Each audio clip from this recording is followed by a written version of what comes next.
ओम शांति।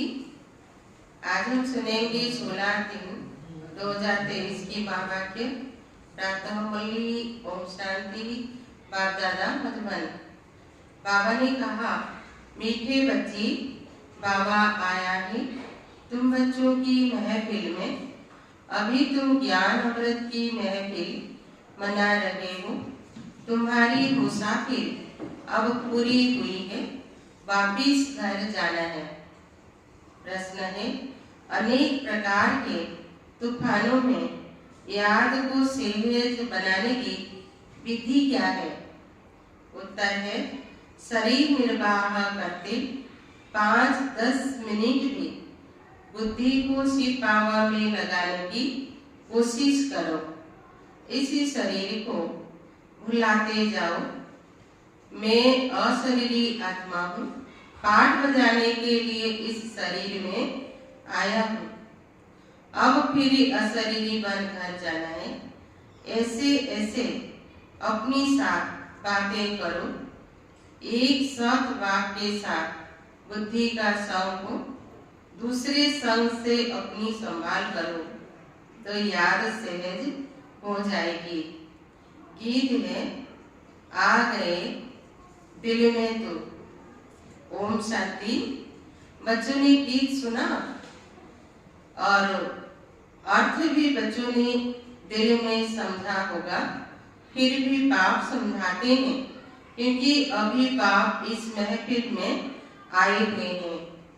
महफिल तुम्हारा भी है, सारी दुनिया की भी है। भगवान कहते हैं, मैं आता हूँ भक्तों की महफिल में। तो सब भक्त ठहरे, उनमें भी फिर खास उन भक्तों की महफिल में आता हूँ जो भक्त मुझ परमपिता परमात्मा से वर्षा लेने आए हुए हैं। जिन आत्माओं की बुद्धि में अब परमपिता परमात्मा की याद है, उन्हें की महफिल में हाजिर हो। महफिल में कुछ खिलाया पिलाया जाता है। बाबा कहते हैं, तुम बच्चों को ज्ञान अमृत की महफिल करा रहा हूँ। तो आकर बाप के बने हैं, वही समझते हैं बाबा आया हुआ है। हमारी इस महफिल में फिर नंबरवार सबको वापिस ले जाएंगे। खास तो बच्चों की महफिल है आम सबकी। जहाँ बाप होगा वहाँ बच्चे भी होंगे। बाप कहते हैं, हम भी अशरीरी हैं। तुम भी जब अशरीरी थे तो मेरे पास थे। याद दिलाते हैं 5000 बरस हुए हैं। लॉन्ग लॉन्ग एगो कहते हैं ना, 5000 बरस पहले बड़ी मुसाफिरी होती है। नहीं, भारतवासी बच्चे एवं भूले हुए हैं कि शिव भगवान कब आए थे। उनकी जयंती मनाते रहते हैं। कहते हैं आई थी जरूर, लॉन्ग लॉन्ग एगो, परंतु कब आए थे यह कोई को पता नहीं। कोई कहेंगे लाखों बरस हुए, कोई क्या कहेंगे एक्यूरेट तो कोई को पता नहीं है। यह तो बाप ही बता सकते हैं। बाबा कहते हैं, बच्चे 5000 बरस पहले भी हम तुम बच्चों के पास इस महफिल में आया था। दुनिया में शिव जयंती तो मनाते हैं।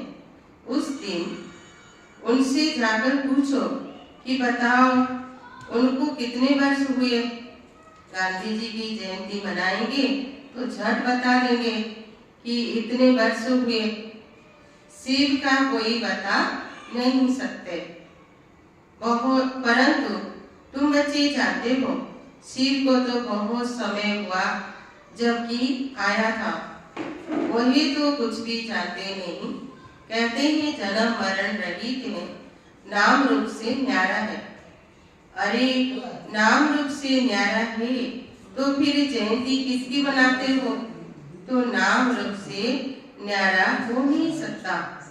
जरूर भारत में ही आया था। तब तो जयंती मनाते हो ना, फिर नाम रूप से न्यारा कैसे कहते हो, याद करते हो, परंतु वो कब आया था? जरूर भक्ति का समय जब पूरा होगा तो भगवान को घर बैठे आना पड़े। भगवान किस रूप में आते हैं यह कोई भी नहीं जानते। बड़ा चतुराई से कोई से पूछना है और फिर समझाना है।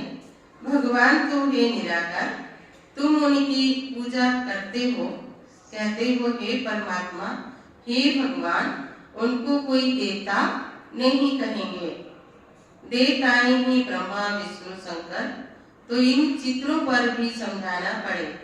तुम शिव के मंदिर में जाएंगे तो उनसे पूछेंगे यह कब आए थे, कैसे आए?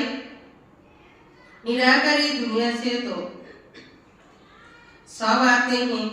परमपिता परमात्मा को पतित पावन कहते हैं, तो क्या किया? पतितों को पावन कैसे बनाया? जरूर साकार में ही आकर मुख से समझाया होगा, कोई शिक्षा दी होगी, ऐसे ही तो कोई कह न सके। जरूर मनुष्य तन में ही आएंगे। भगवान आते हैं नई रचना रचने, तो जरूर कोई के तन में आया होगा। गाया हुआ ही ब्रह्मा मुख से मनुष्य सृष्टि रची गई। ब्राह्मण सृष्टि नाम नहीं लिखा हुआ है।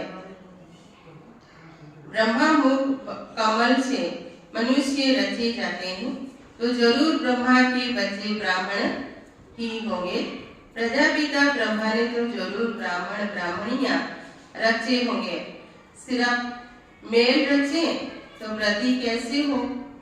सिर्फ फीमेल रचे तो भी वृद्धि कैसे होगी?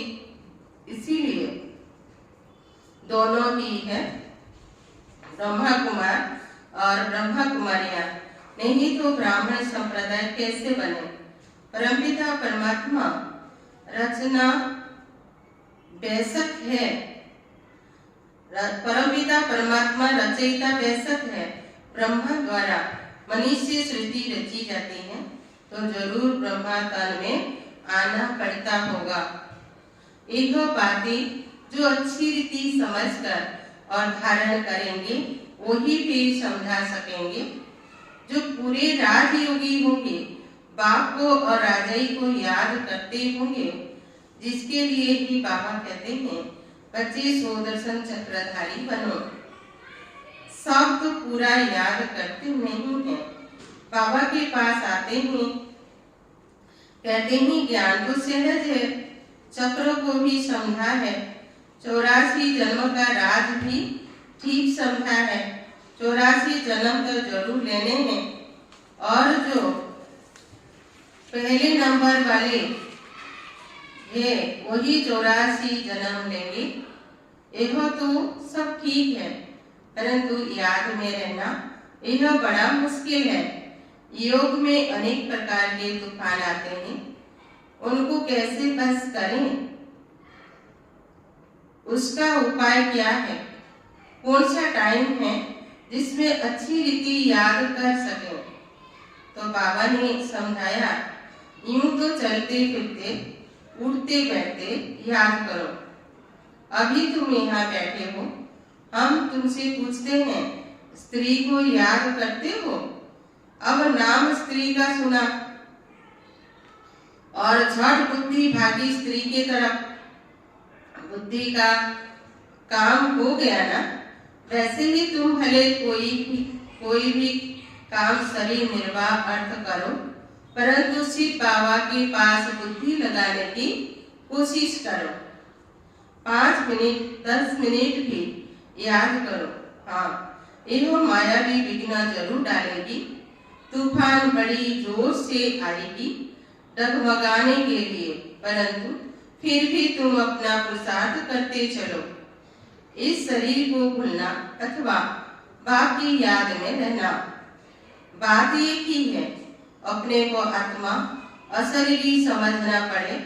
मैं अशरीरी था, पाठ बजाने के लिए यह शरीर लिया, फिर यह शरीर बनकर जाता हूँ। बुद्धि में सिर्फ बाप और बाप का घर याद हो। बाप का घर वही है जहाँ अब जाना है।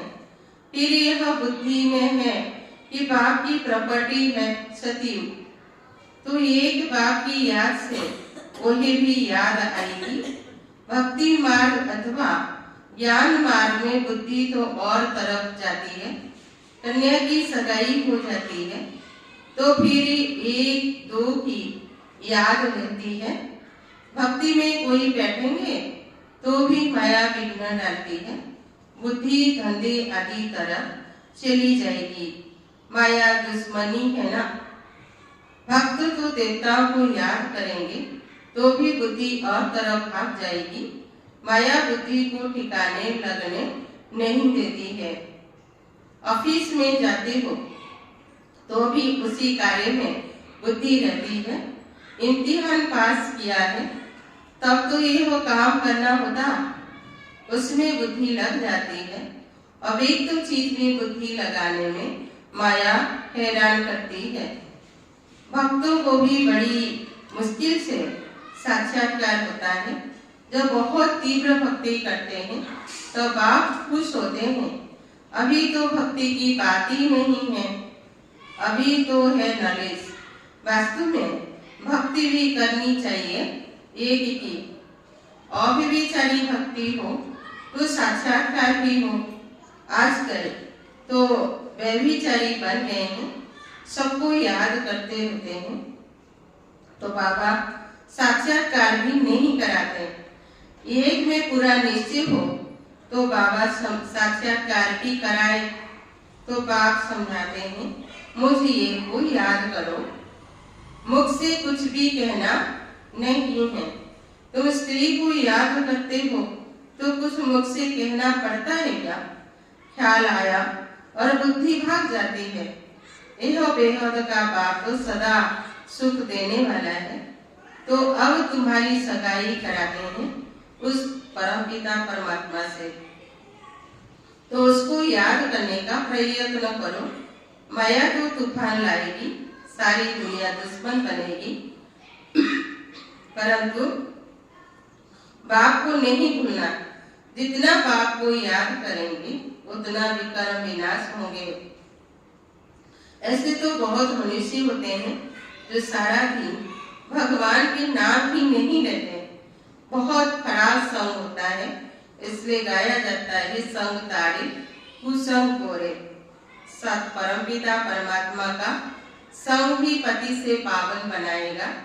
अभी तो सारी दुनिया पतित है, उनको संग चाहिए पतित पावन का, तो जरूर उनको यहाँ साकार में आना पड़ेगा। साथ है ही एक सत की महफिल में तुम बैठे हो। जानते हो हम आत्माओं का संग अब परमपिता परमात्मा के साथ है। बाबा कहते हैं, मेरी याद से ही तुम्हारी विकर्म विनाश होंगे। अच्छा संग होगा तो मुरली सुनेंगे, बुद्धि योग एक बाप के साथ लगा रहेगा, तो ऐसा संग तारेगा अर्थात पावन बनाएगा। पावन बनने बिगर उन्हीं के पास कोई जा नहीं सकते हैं। बाप खुद ही सिखलाते हैं, मेरे साथ कैसे योग लगाओ। पढ़ाने के लिए खुद आकर सम्मुख होते हैं।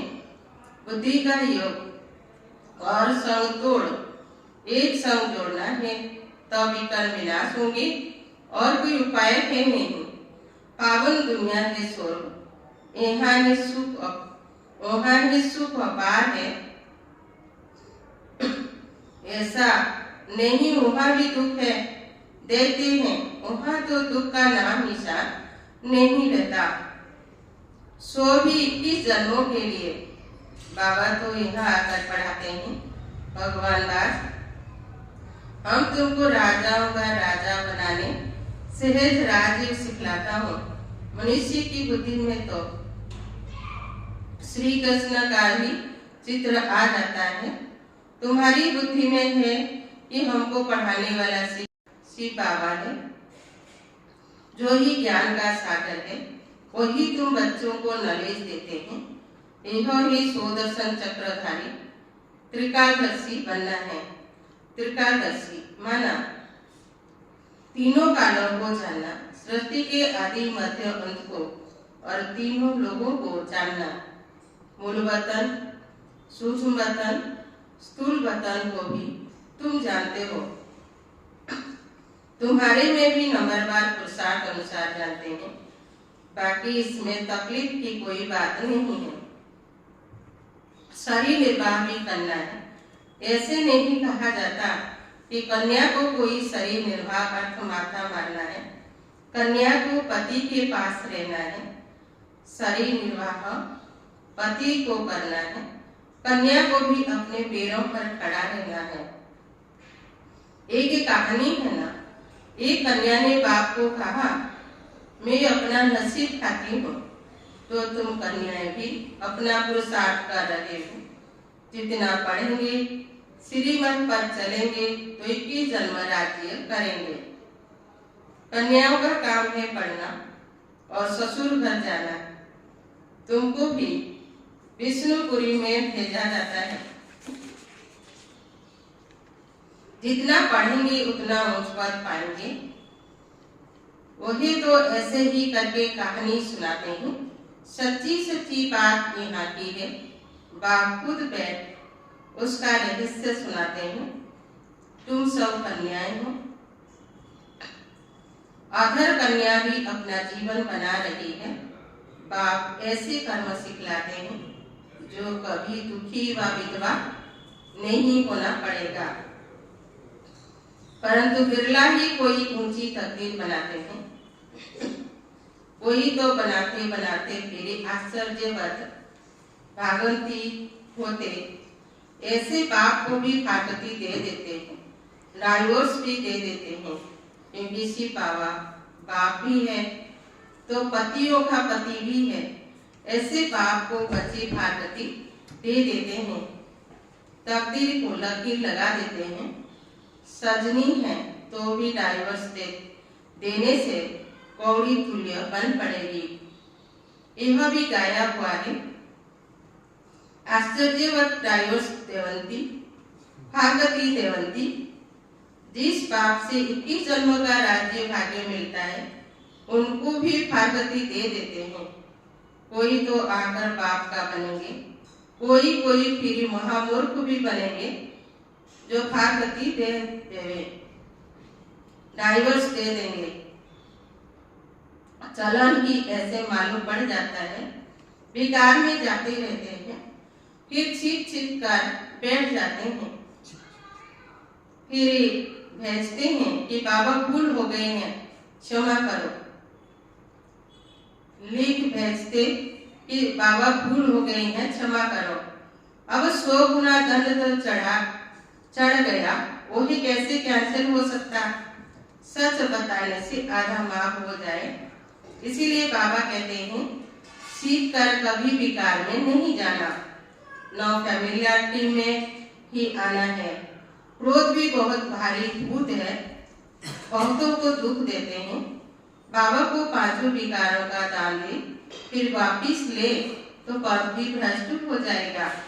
अच्छा मीठे मीठे शिक्षा दे बच्चों प्रति माता पिता बाप दादा का याद प्यार और गुड मॉर्निंग। रूहानी बाप की रूहानी बच्चों को नमस्ते। रूहानी बच्चों के रूहानी बाप दादा को याद प्यार गुड मॉर्निंग नमस्ते। दाना के लिए मुख्य सार है। पहला पॉइंट, अपनी ऊंची तकदीर बनाने के लिए विकार विनाश करने का पुरुषार्थ करना है। पढ़ाई पर पूरा ध्यान देना है। सेकंड पॉइंट है, कुसंग से अपनी संभाल करनी है। पतित पावन बाप के संग से स्वयं को पावन बनाना है। वरदान है, स्वदर्शन चक्रधारी पर हर कर्म चरित्र के रूप में करने वाले मायाजित सफलता मूर्त भव। जैसे बाप के हर कर्म चरित्र के रूप में गाए जाते हैं, ऐसे आपके भी हर कर्म चरित्र के समान हो, जो बाप के समान सुदर्शन चक्रधारी बने हैं, उनसे कभी भी साधारण कर्म नहीं हो सकते। सुदर्शन चक्रधारी की निशानी ही है सफलता स्वरूप। जो भी कार्य करेंगे उसमें सफलता समाई हुई होगी। सुदर्शन चक्रधारी मायाजीत होने कारण सफलता मूर्त होंगे, और जो सफलता मूर्त है वही हर कदम में पद्मा पदम पति है। आज का स्लोगन है, खुशी के समर्थ संकल्पों की रचना करो तो तन मन से सदा